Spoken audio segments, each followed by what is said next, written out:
नमस्कार विद्यार्थी मित्रांनो, मी प्राध्यापक विनोद मुळे, राज्यशास्त्र विभाग प्रमुख, श्री साईबाबा लोकप्रबोधन कला महाविद्यालय वडनेर, तालुका हिंगणघाट, जिल्हा वर्धा. मी आपलं सर्वांचं या व्हिडिओमध्ये स्वागत करतो. आजच्या या व्हिडिओमध्ये आपण BA भाग 3 सेमिस्टर 5 विषय राज्यशास्त्र पेपर 5वा तुलनात्मक शासन आणि राजकारण यातील प्रकरण 5वे राजकीय पक्ष. या अगोदरच्या व्हिडिओमध्ये आपण राजकीय पक्षाचा अर्थ, त्याची व्याख्या आणि राजकीय पक्षांचे उदारमतवादी आणि मार्क्सवादी दृष्टिकोनातून काय स्वरूप आहेत यावर आपण चर्चा केलेली आहे. आजच्या व्हिडिओमध्ये आपण राजकीय पक्षांची कार्य कुठल्या प्रकारची आहेत यावर आपण चर्चा करणार आहोत. तर पाहूया राजकीय पक्षाची कार्य. Function of political party. या ठिकाणी नंबर 1 शासनाचे संचालन करणे हे पहिलं कार्य आहे. तत्पूर्वी आपण पाहूया की प्राध्यापक मेरियल, न्यूमन, मॅक आयव्हर इत्यादी विचारवंतांनी राजकीय पक्षांच्या कार्याचे वैधानिक संस्थात्मक दृष्टिकोनातून विवेचन केलेले आहेत. 1950 नंतरच्या काळातील अभ्यासकाने प्रामुख्याने व्यवस्थावादी म्हणजे त्यांनी वैधानिक दृष्टिकोनातून वैधानिक संस्थात्मक दृष्टिकोनातून राजकीय पक्षांच्या कार्याचं विश्लेषण केलेलं आहे.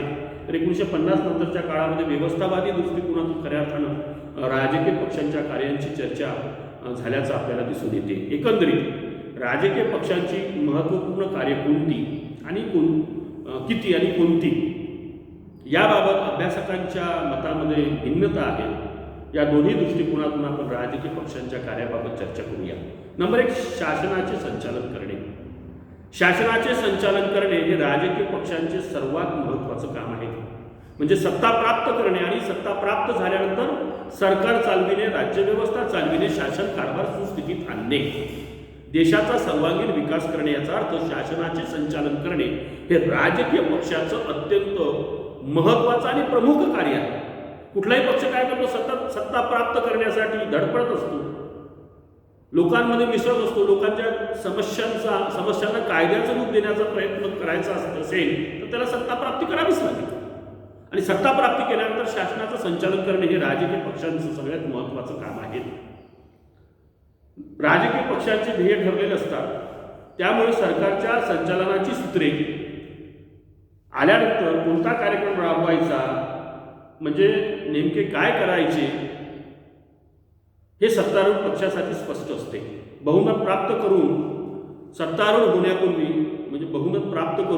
होण्यापूर्वी राजकीय पक्षाने सरकारचे संचालन करणाऱ्या कार्याचे निरीक्षण केलेले असते.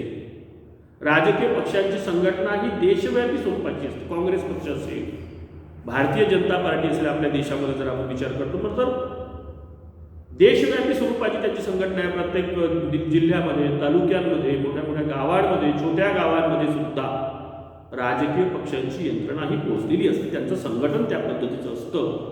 आणि म्हणून सत्तारूढ पक्षाला संपूर्ण देशात जनमत संघटित करणे आणि ते सरकारच्या पाठीशी उभे करणे शक्य होते. या सर्व बाबीमुळे शासनाच्या संचालनाची जबाबदारी पेलणे हे राजकीय पक्षाला सहज शक्य होते. आणि म्हणून पहिलं राजकीय सत्तेचं संचालन करणे किंवा शासनाचं संचालन करणे किंवा राज्यकारभाराचे संचालन करणे हे राजकीय पक्षाचं प्रमुख आणि महत्त्वाचं कारण आहे. दुसरं सार्वजनिक धोरण निर्मिती. सार्वजनिक धोरण निर्मिती ही एक सतत सुरू असणारी राजकीय प्रक्रिया आहे. सार्वजनिक धोरण आधुनिक युगातील गुंतागुंतीच्या जीवनात अनेक समस्यांचे आकलन करून घेणे हे सर्वसामान्य जनतेच्या दृष्टीने महत्त्वाचं कार्य असते. राजकीय पक्ष समस्येच्या विभिन्न पैलूंवर सभा, संमेलने, चर्चासत्रे, लेख आदीच्या माध्यमातून प्रकाश टाकतात. समस्येच्या निराकरणासाठी नवीन पर्याय वा कल्पना सुचवितात. त्यांचा जनमताचा पाठिंबा मिळावा या दृष्टीने प्रयत्न करतात. निर्धारित म्हणून आधुनिक काळातील जटिल परिस्थितीत विभिन्न समस्याबाबतचे सार्वजनिक धोरण निर्धारित करण्यामध्ये राजकीय पक्षांचे योगदान महत्त्वपूर्ण असल्याचे मान्य केले जाते. या दृष्टीने राजकीय पक्षांना विचारांचे दलाल असं सुद्धा म्हटलं जाते. म्हणजे सार्वजनिक धोरण जनतेच्या इच्छा आकांक्षांना अनुसरून सत्ता प्राप्त केल्यानंतर जनतेच्या इच्छा आकांक्षा काय आहेत, देशाचं आंतरराष्ट्रीय आणि राष्ट्रीय स्तरावर कसं धोरण असलं पाहिजे, हे निश्चितीकरण करण्याचं काम खऱ्या अर्थानं राजकीय पक्षांना करावं लागतं. त्यानंतर तिसरं आहे त्यामध्ये निवडणुकीत सहभाग. आपल्याला माहीत आहे, सत्ता प्राप्त करायची असेल आपल्या उद्दिष्टांच्या परिपूर्तीसाठी किंवा आपल्या समूहामध्ये एकाच विचारधारे समूह जेव्हा एकत्रित येतो विशिष्ट तत्वप्रणालीच्या आधारावर किंवा विचारधारेच्या आधारावर, ती विचारधाराच्या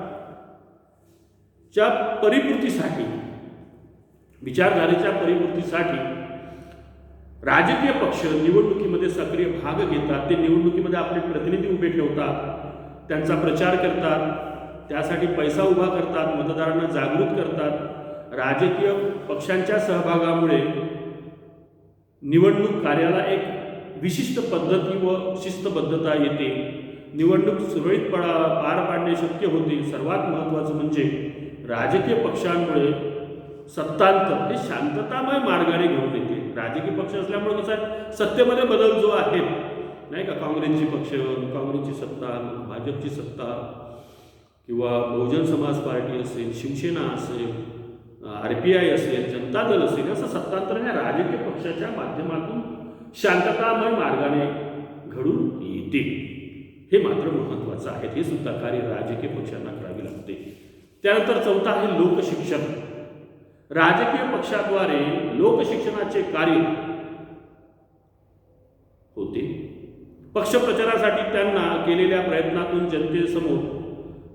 जनतेला देशासमोर महत्त्वपूर्ण समस्यांची, म्हणजे देशामध्ये कुठल्या समस्या आहेत, कुठल्या समस्या खऱ्या अर्थाने सोडवण्याची गरज आहे, सध्याचा राजकीय सत्तेमध्ये असणारा पक्ष या बाबतीकडे दुर्लक्ष केलेलं आहे, अशा पद्धतीनं वेगवेगळी विचारधारेवर लोकांना विचार करण्यास भाग पाडतात.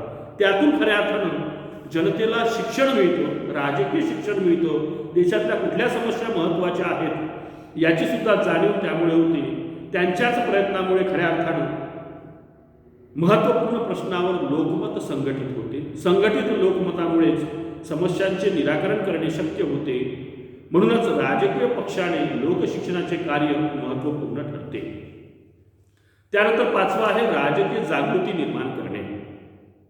राजकीय जागृती निर्माण करणे राजकीय पक्षाच्या लोकशिक्षणाच्या कार्यातून, राजकीय पक्षांच्या लोकशिक्षणाच्या वेळ आपण नेहमी पाहतो की अनेक राजकीय पक्षांची सभा आहे, मोठी जाहीर सभा होणार आहे, पंतप्रधान येणार आहेत, त्या पक्षाचे अध्यक्ष येणार आहेत, अमुक मंत्री येणार आहेत, अमुक मंत्री येणार आहेत, माजी पंतप्रधान येणार आहेत, मुख्यमंत्री येणार आहेत आणि आवर्जून लोक त्या सभेला जातात की हे नेते मंडळी आपल्याला काय सांगतील, देशाची परिस्थिती कशी आहे, सत्ताधारी पक्ष कशा पद्धतीनं चुकीचे कामं करतो आहेत की योग्य करतो आहेत, म्हणजे चांगल्या आणि बऱ्या वाईटांची त्या ठिकाणी चर्चा होते आणि त्यातून खऱ्या अर्थानं राजकीय जागृती निर्माण होते.